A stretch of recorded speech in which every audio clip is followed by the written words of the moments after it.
Thanks for getting involved in the upcoming basketball game as a minor official. The role of the minor official is a very important part of the game for the players, referees, and fans. This video will help you teach the proper way to manage the score clock. The score clock is what everyone in the gym will look to throughout the game.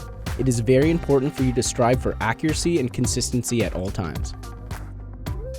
To get started, talk to the on-site gym supervisor, the home team coach, or a person in charge of the gym to get the proper equipment ready. You can help with this. You will need a small table with 2 or 3 chairs that can be placed on the sideline at center court between the players' benches. Find the scoreboard controller and plug both the power and data cables into the appropriate location. Once powered on, it's now time to get familiar with how the unit works. All games will start with a set time for the teams to warm up. So if it is yet to be put up on the scoreboard, ask the gym supervisor or home team coach on how much time to put on the clock. Once the clock has reached all zeros, ask the on-site supervisor or home team coach for the proper amount of time for the first period. Again, all clocks are different, so it's good to know how to perform these basic functions before the game starts.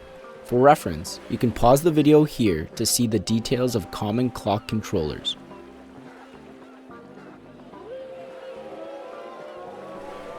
Here's a quick tip. Label the home score and the guest score as the team's jersey colors. It is important that you remove all distractions prior to the beginning of the game. This includes electronic devices and asking non-officials to leave the table. All games begin with a jump ball at center court. The referee throws up the ball between the 2 opposing players and the game begins. Once the ball is tipped, the score clock starts. The responsibility of the possession arrow is yours too. Point the possession arrow in the opposite direction of where the play is going. After every jump ball situation, alternate the direction of the possession arrow once the ball is inbound.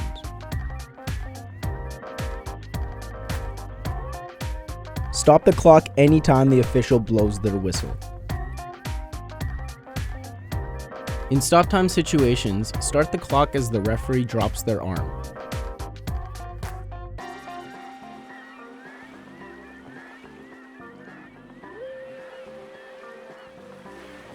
The only other time that you would stop the clock is after a made basket in the last 2 minutes of the last period or the last 2 minutes of overtime. Start the clock once again when the ball is passed back into play and the referee lowers their arm. You will have to keep your hand on the time switch at all times in the final 2 minutes.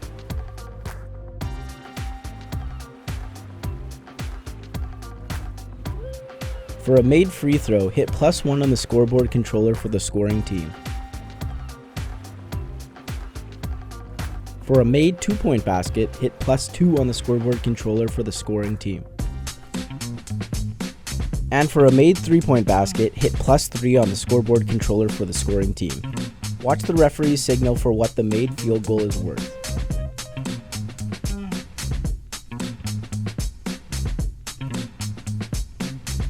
When a foul is called in the game, the referees will blow their whistle and stop the play. They will report the foul to the score table. If possible, hit +1 under the team fouls on the scoreboard controller. When a team commits more than 4 fouls in a period, the opposing team will be put into a bonus situation.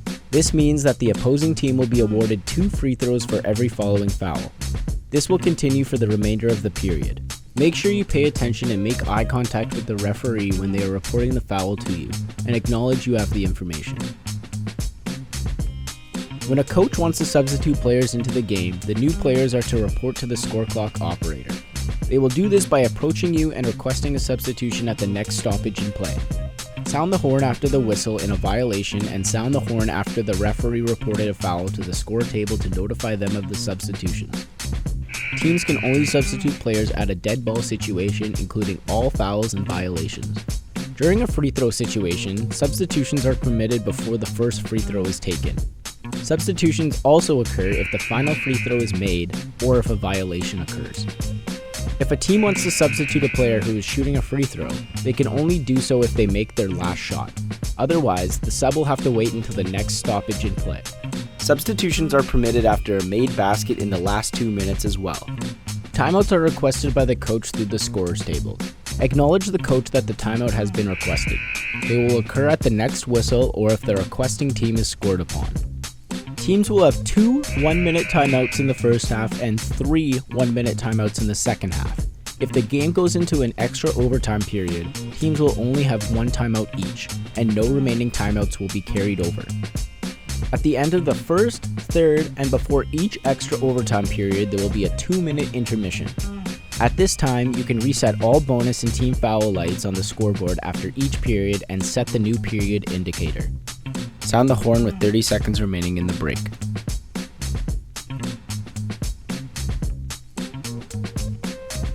As the game reaches halftime, put up 5 to 15 minutes for the halftime break. Confirm this time with the gym supervisor or home coach to be sure of the proper length. You can now reset all bonus lights and team fouls. If the game ends in a tie at the end of the fourth period, an overtime period will be played. There will be a 2-minute break heading into each extra period. Games using 10-minute periods will use a 5-minute overtime period. Games using 8-minute periods will use a 4-minute overtime period. All overtime periods are considered as an extension of the fourth period, so both team fouls and bonus situations continue. Communicate with your team at the score desk to ensure the score clock matches the score sheet at all times. Thanks again for helping out at the upcoming basketball game. We hope this video will help you perform your minor official duties to the best of your abilities.